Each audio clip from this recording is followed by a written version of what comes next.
नमस्कार। आप देख रहे हैं संतोष पाठक ऑफिशियल। मैं हूं आपके साथ शिव कुमार। हमारे साथ हैं संतोष पाठक जी। स्वागत और अभिनंदन।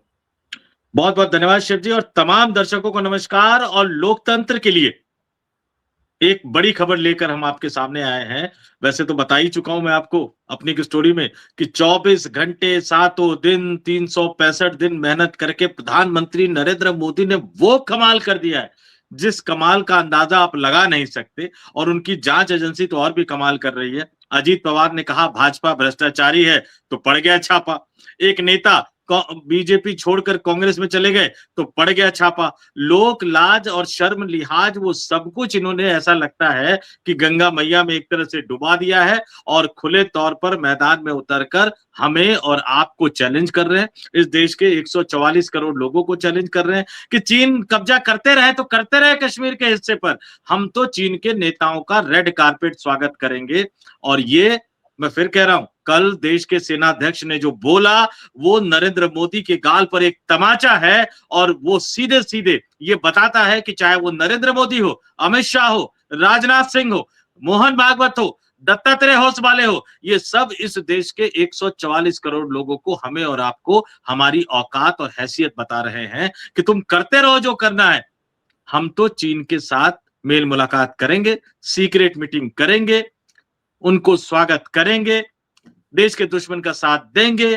कश्मीर पर कब्जा करे तो करता रहे, पाकिस्तान हम पर हमला करता रहे तो करता रहे। सीमा पार 8 आतंकवादी कैंप में 150 से ज्यादा आतंकवादी बैठे हैं तो बैठे रहे, लेकिन हम पाकिस्तान की पीठ पर खड़े चीन का स्वागत करते रहेंगे, क्योंकि डर लगता है हमें डोनाल्ड ट्रंप से भी, डर लगता है हमें चीन से भी। तो एक बड़ी खबर लेकर सामने आए हैं कि वहां तो कुछ आप बिगाड़ नहीं पा रहे, लेकिन देश के अंदर जो कुछ भी बचा कुचा है उसको तहस नहस कर रहे हैं। हमेशा की तरह शुरुआत शिव जी करेंगे और एक एक करके तथ्यों को आपके सामने रखेंगे।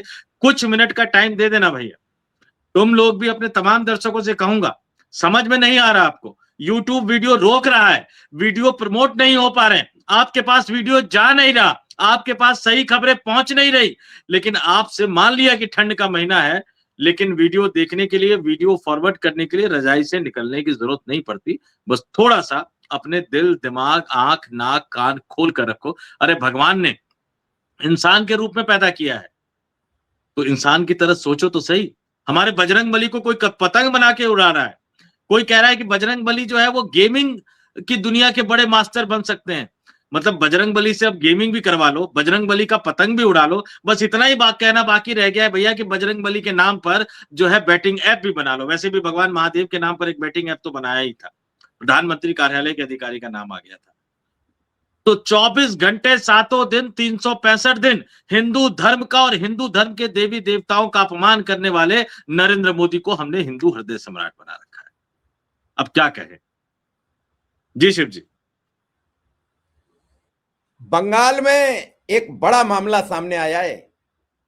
एक गाड़ी में 7,000 और 4,000 फॉर्म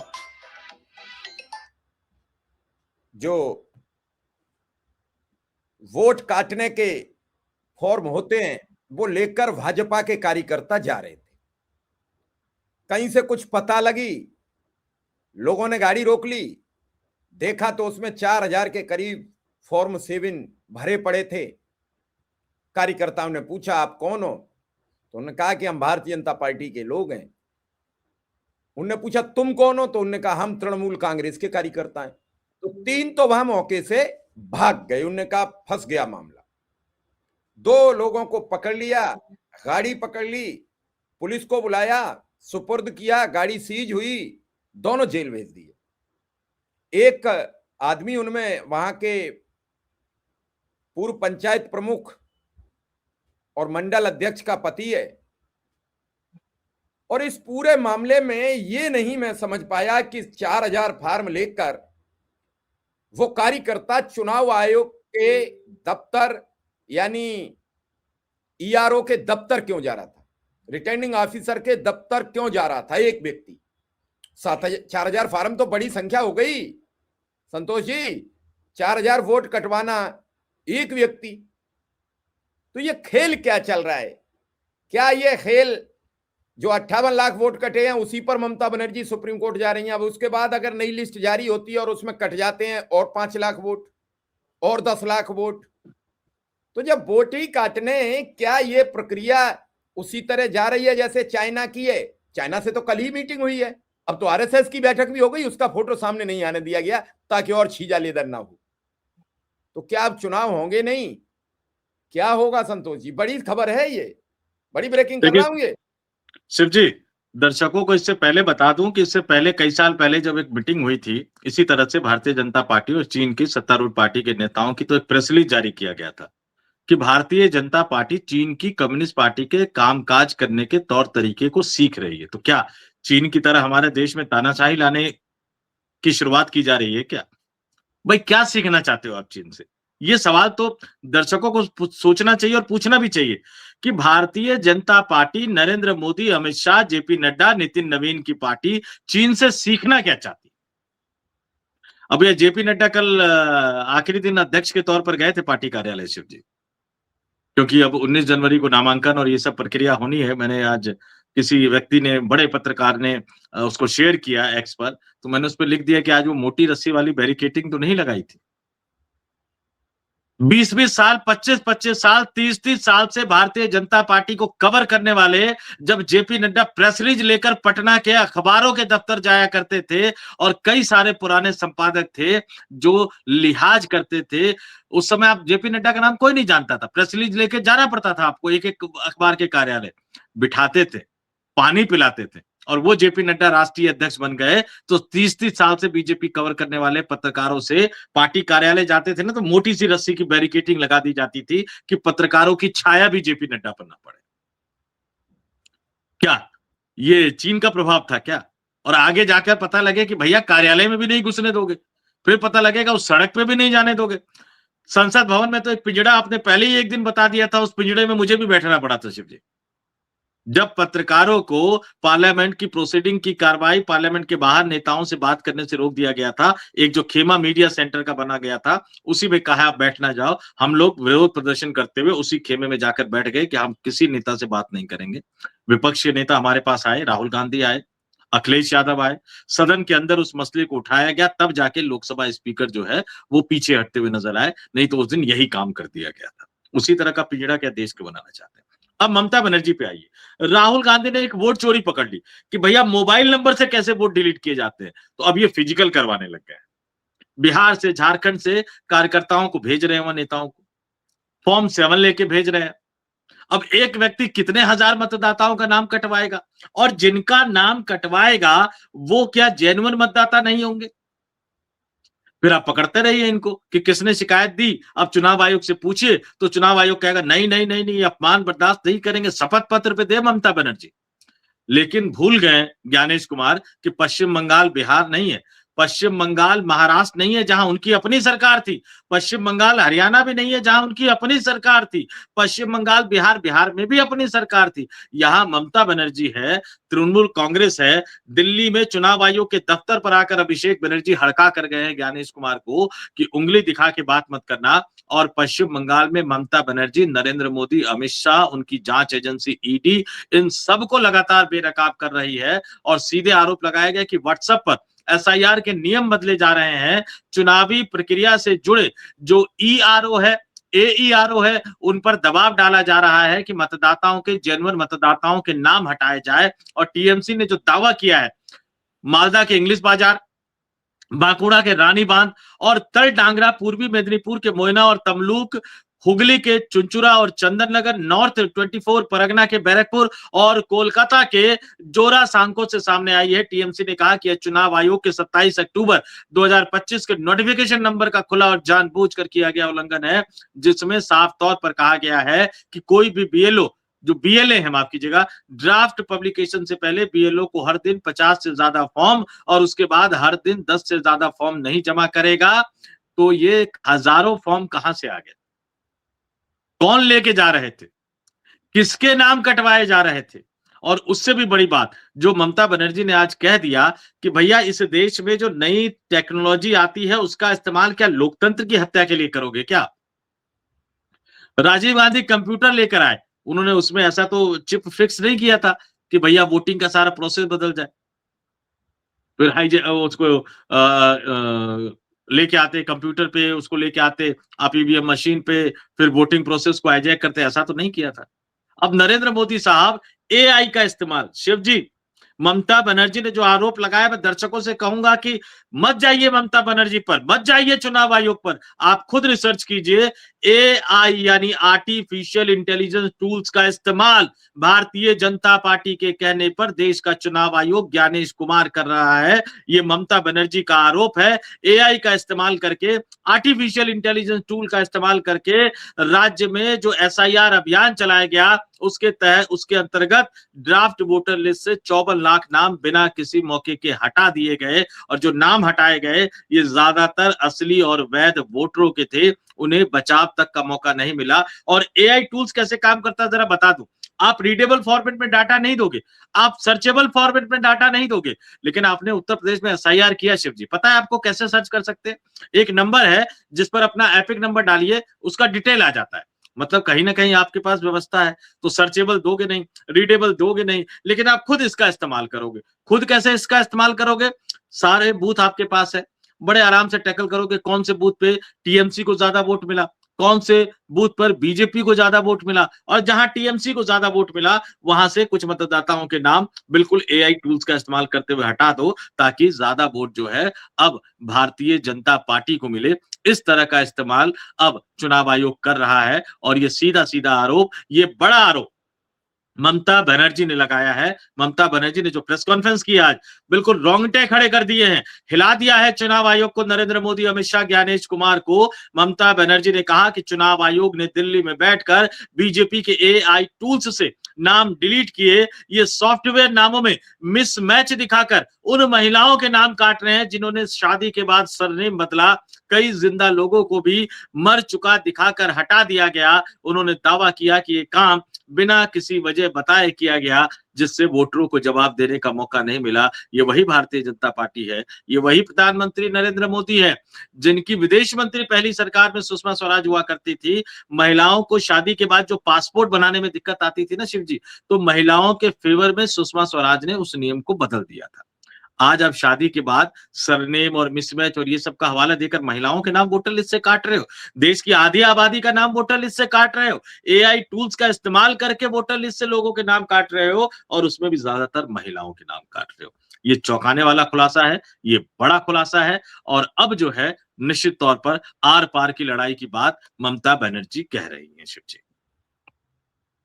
अभी आर पार की लड़ाई की प्रतीक्षा करनी पड़ेगी, क्योंकि अब आर पार कोई न कोई तो करेगा। जो मौजूदा परिस्थितियां हैं, चुनाव आयोग को पहले एक नोटिस मिलता है कि आपको सबसे ताकतवर क्यों बनाया गया, क्या जरूरत थी और उन्हें ताकतवर बनाने की, कहां पे सरकार को लग रहा था कि चुनाव आयोग फंसता चला जा रहा है, क्या अधिकारियों को लग रहा है। कल भी आपने देखा 17A पे 2 जज आपस में भिड़ गए सुप्रीम कोर्ट में। एक कह रहा था ये रद्द करो जो मोदी ने कानून बनाया, एक कह रहा था नहीं बचा के रखो। तो इस तरीके के कानूनों से और सवालों से सवाल तो खड़े होने लगे हैं, और ये सवाल कब तक नहीं जवाब देगा चुनाव आयोग। चुनाव आयोग से इतने सवाल हो रहे हैं, चुनाव आयोग पर इतने आरोप लग रहे हैं, बड़ी जल्दी पीसी करने आ गए थे राहुल गांधी के मामले पर, उसके बाद फिर पीसी नहीं हुई। पीसी होती है तो एक तरफा होती है, एक ही सवाल लेंगे, एक आदमी अगर 2 सवाल पूछ ले तो लेंगे नहीं। आखिर ये सब है क्या? सब गोलमाल है। फिल्म गोलमाल देखी है? वो सब गोलमाल चल रहा है। केवल सत्ता बचाओ अभियान महाराष्ट्र में क्यों नहीं कराया? किसने रोका महाराष्ट्र में? क्यों नहीं हुआ महाराष्ट्र में? मतलब अब जहां आप उचित समझोगे वहां करा दोगे, जहां नहीं उचित समझोगे वहां नहीं कराओगे, क्योंकि महाराष्ट्र में अभी आपको बीएमसी और सारे नगर पालिका परिषद के चुनाव जीतने हैं। तो संतोष जी, जब सरकार 24 घंटे चुनावी मोड में रहती हो तो विकास की बात कैसे कर पाएगी?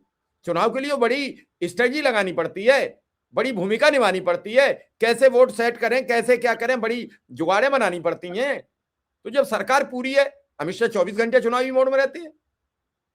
ये प्रदेश में, इस देश में 29 प्रदेश हैं, कई केंद्र शासित प्रदेश हैं, फिर नगर पालिका, फिर ग्राम पंचायत, हर प्रदेश में हर चुनाव जीतना है, उसके लिए भूमिका तैयार करना। तो भैया कैसे बचोगे? अगर 5 वर्ष में हर साल 5 राज्यों के चुनाव होते हैं, 6 राज्यों के, तो हर साल चुनाव होगा। फिर लोकसभा, फिर राज्यसभा, फिर म्यूनिसिपैलिटी, फिर लोकल। तो जब चुनावी मोड में सरकार रहती है और चुनाव आयोग लापता है, चुनाव आयोग अपनी भूमिका तय नहीं कर पा रहा है, वो ये कह रहा है मुझे केवल गारंटी दे दो रिटायरमेंट के बाद भी मेरी जांच ना हो, और आप चलाओ चुनाव आयोग। जब व्हाट्सएप मैसेज से एसआईआर हो सकता है, किसने कहा? उन्हीं के साथी तो चुनाव आयुक्त ने बताया। अंदर से ही पोल खुली। मेरी और आपकी तो खबर है नहीं, तो फिर बचा क्या है? चुनाव आयुक्त सामने आकर जवाब देंगे नहीं। मुझे तो पहली प्रेस कॉन्फ्रेंस करी तो मुझे तो बड़ी अच्छी लगी। मैंने कहा कम से कम राहुल गांधी जेल चले जाएंगे, चुनाव पर रोज आरोप लगना तो बंद हो जाएंगे। उन पर भी मुकदमा दर्ज नहीं हुआ। चुनाव आयुक्त ने कहा था 1 सप्ताह के भीतर अगर राहुल गांधी खुलकर मैदान में नहीं आए, मुझे एफिडेविट नहीं दिया, तो उन्हें जवाब देना पड़ेगा। उन्होंने कैसे दुरुपयोग किया है भैया? फिर एफआईआर हुई। संतोष जी आपको पता हो तो बता दीजिए, मुझे तो कहीं मिली नहीं आज तक। नहीं, अब तो उल्टा होगा। हो सकता है कि आने वाले दिनों में ज्ञानेश कुमार को जेल जाना पड़ जाए, और सुप्रीम कोर्ट ने तो अभी नोटिस जारी किया है। ये सवाल पूछा जाएगा कि भैया सरकार एक कानून लाई, सरकार कानून लाई कि भैया मुख्य चुनाव आयुक्त और चुनाव आयुक्त की नियुक्ति की सेवा शर्तें तय करनी है। जो पैनल बनता था जिसमें प्रधानमंत्री होते थे, लोकसभा में विपक्ष के नेता होते थे और सुप्रीम कोर्ट के मुख्य न्यायाधीश होते थे, उसमें से सुप्रीम कोर्ट के मुख्य न्यायाधीश को हटाकर केंद्रीय मंत्री को शामिल कर दिया। यानी 2-1 से खुद ही आप चुन लोगे चुनाव आयुक्त। वो चलो मान लिया एक बार को, लेकिन उसमें एक लाइन डाल दिया शिव जी, वो विशेषाधिकार राष्ट्रपति को भी नहीं है, सुप्रीम कोर्ट के न्यायाधीशों को भी नहीं है, खुद प्रधानमंत्री को विशेषाधिकार नहीं है। वो एक लाइन डाल दी कि चुनाव आयोग, मुख्य चुनाव आयुक्त और चुनाव आयुक्तों को जीवन पर्यंत उनके खिलाफ कोई मुकदमा नहीं चलाया जाएगा। बताइए, ये भारत लोकतांत्रिक देश है कि तानाशाही देश है कि एक राजा ने अभयदान दे दिया, जो करना है करते रहो, तुम्हें कभी गिरफ्तार नहीं किया जाएगा। लेकिन सुप्रीम कोर्ट में सुनवाई शुरू हो गई है, नोटिस चला गया है। राहुल गांधी कह चुके हैं जिस दिन सत्ता बदली इस कानून को बदलेंगे और पूर्व की तारीख से बदलेंगे, और उसके बाद राजीव कुमार, ज्ञानेश कुमार और जितने चुनाव आयुक्त रहे हैं उन सबकी कानूनी एजेंसी के सामने पेशी होगी, और फिर दूध का दूध और पानी का पानी होगा। लेकिन एक सवाल मैं उठा रहा हूं पिछले 7-8 सालों से शिव जी, 2 सवाल उठा रहा हूं। एक तो आप वोटर आई कार्ड को आधार कार्ड से क्यों नहीं जोड़ते हो? तो पहले कहते थे कि हाँ जोड़ेंगे जोड़ेंगे, अमित शाह खुद कहते थे कि भाई हम जोड़ेंगे जोड़ेंगे जोड़ेंगे ऑफ द रिकॉर्ड में। अब जो है कह रहे हैं कि नहीं, आधार कार्ड भी नकली बन गया। भैया जिम्मेदारी किसकी है? किसकी जिम्मेदारी है? कोई मंगल ग्रह से आगे थोड़ी आधार कार्ड बना के गया, तुम्हारे अपने सरकारी सिस्टम ने आधार कार्ड बनाया। और एक बात और मैं कहना चाहूंगा, इस देश में जो क्लर्क बैठे रहते हैं ना, ड्राइविंग लाइसेंस बनाने वाले, जो डाटा एंट्री करते हैं, ड्राइविंग लाइसेंस बनाने वाले, वोटर आई कार्ड बनाने वाले, पैन कार्ड बनाने वाले, आधार कार्ड बनाने वाले और ना जाने कितने कार्ड बनाने वाले, उन सबके खिलाफ राष्ट्रीय सुरक्षा कानून के तहत कार्रवाई होनी चाहिए अगर वो टाइपिंग एरर करते हैं। ये कानून अब बनाना पड़ेगा, इस कानून को रखना पड़ेगा कि एक आदमी ने फॉर्म भरा, पूरा नाम लिखा, जन्म तिथि लिखी, लिंग लिखा, माता पिता का नाम लिखा, पता लिखा, और जो डेटा एंट्री करता है इतना आलसी, कामचोर और निकम्मा आदमी होता है कि कभी वो माता पिता के नाम में गड़बड़ी कर देगा, कभी सरनेम में गड़बड़ी कर देगा, कोई ना कोई गड़बड़ी कर देगा, और वही विवाद का विषय बना हुआ है शिव जी, क्योंकि उसी के आधार पर नाम काटे जा रहे हैं। 2003 के आधार पे आप एसआईआर करवा रहे हो ना। 2003 के वोटर लिस्ट में पता लगे कि संतोष का नाम SANTOSH की जगह संतोष लिखा हुआ है, सरनेम गायब है, किसी मेल को फीमेल बना रखा है, फीमेल को मेल बना रखा है। हालत ये हो गई कि जन्म तिथि अलग से है, पते में गड़बड़ है। अमिताभ ठाकुर तो इसी नाम बदलने में जेल रह रहे हैं। जब पापा के नाम की जगह पिता का नाम है। ये गलती वोटर की नहीं है, वोटर ने तो भैया ढंग से फॉर्म भर के दिया आपको। लेकिन अब मैं सीधे कहूंगा, सरकार से ये मेरी मांग होगी कि जितने भी इस तरह के डेटा एंट्री ऑपरेटर फर्जीवाड़े वाले हैं और क्लर्क है, ये जनता को अधिकार देना चाहिए कि अगर उन्होंने फॉर्म भरा और उसके बाद भी अगर उनका कार्ड गलत आता है तो वो थाने में जाकर उस आदमी के खिलाफ छोटे मोटे धाराओं में नहीं, राष्ट्रीय सुरक्षा कानून के तहत मुकदमा दर्ज कराए, और उस क्लर्क को, उस डेटा एंट्री ऑपरेटर को तुरंत उठा के जेल के पीछे बंद करना चाहिए। सारे फसाद की जड़ वो है। हमारे ज्ञानेश कुमार तो भोले भाले हैं शिव जी। अब ममता बनर्जी क्या कह रही है आगे देखिए, बड़े आराम से बता देता हूं कि भैया यही मिसमैच का सहारा लिया जा रहा है कि 2003 की वोटर लिस्ट में कई सारे मिसमैच है, नाम में मिसमैच, स्पेलिंग में मिसमैच, माता पिता के नाम में गड़बड़ी, कहीं जो पिता और बच्चे के बीच में एज की गड़बड़ कर दी तो पता लगा डिफरेंस ही 15 साल का है। ये किया उन लोगों ने, ये गलती इन्हीं चुनाव आयोग के बीएलओ की थी गलती। उन गलतियों का सहारा लेकर भी लोगों के नाम काटे जा रहे हैं। भैया 2003 में जिसने गलती से भरा, पता नहीं उस समय कौन बीएलओ होगा, कौन अधिकारी होगा, कहां ढूंढोगे? हम तो ज्ञानेश कुमार को ही नहीं पकड़ पा रहे। इससे पहले वाले राजीव कुमार कहां गायब हो गए, पता है किसी को? किसी को नहीं पता है कहां गायब हो गए राजीव कुमार।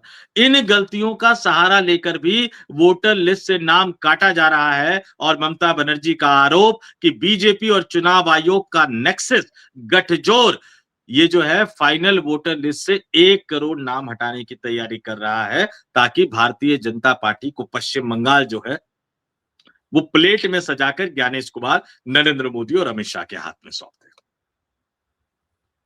चलिए इंतजार करते हैं आगे क्या होगा, और इसी के साथ आपसे विदा लेंगे। धन्यवाद, आभार, नमस्कार। नमस्कार।